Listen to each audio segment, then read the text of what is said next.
সকাল সকাল সব কিছু গুছিয়ে রাখলে বিকেলবেলা রান্না করতে আর ইফতার বানাতে কোনো রকম ঝামেলা হয় না।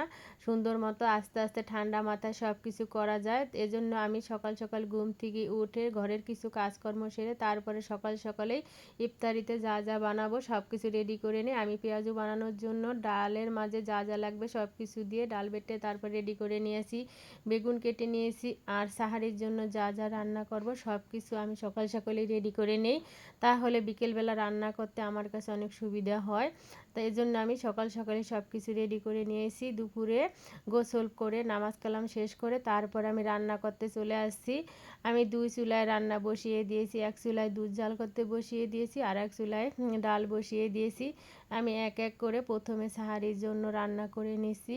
আমি মাছ ভেজে তারপরে মাছ টমেটো দিয়ে ভুনা করে নিছি। মেয়েদের কোনো ক্লান্ত নাই, আমরা কোনো ক্লান্ত হই না, রোজা রেখে আমরা সব কাজ করতে পারি।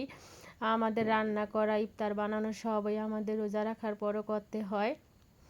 আমরা মেয়ে মানুষ, ঘরের বউ বলে কথা। আমার মাছ ভুনা করা হয়ে গেছে, তারপরে আমি লাউ ভাজি বসিয়ে দিলাম। অল্প একটু লাউ ডিম দিয়ে ভাজি করব। তারপরে লাউ ভাজি হলে আমি একটু টমেটো ভাজি করব। টমেটো ভাজিটা খেতেও আমার ভালো লাগে, লাউ ভাজিটাও খেতে ভালো লাগে। আমি লাউ ভাজি হয়ে গেছে, তারপরে আমি একটু টমেটো ভাজি করে নিচ্ছি। এই টমেটো ভাজিটা আমার ঘরে কেউ খায় না, আমার অনেক পছন্দ, এজন্য আমি মাঝে মাঝে করে থাকি। আমার এক এক করে সাহারির জন্য সব কিছু রান্না হয়ে গেছে। এরপরে আমি চলে যাব ইফতারি বানাতে।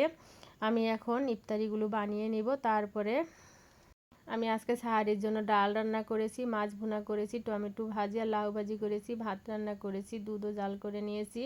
এরপরে আমি ইফতারির জন্য প্রথমে ছোলাটা ভুনা করে নিচ্ছি। আমার রোজা রেখে ক্লান্ত শরীরে সবার জন্য ইফতারি বানাতে ভালোই লাগে। আমি ইফতারি বানিয়ে নিচ্ছি। ইফতারি বানিয়ে সবাইকে ইফতারি খাওয়ার মজাই আলাদা। রমজান মাস ইফতারি খেতে ভালোই লাগে। একদিন ইফতারি না বানালে, ভাজা পোড়া না করলে ভালো লাগে না। সবারই কিছু না কিছু খেতে ভালো লাগে, ভাজা পোড়া সবারই কম বেশি পছন্দ।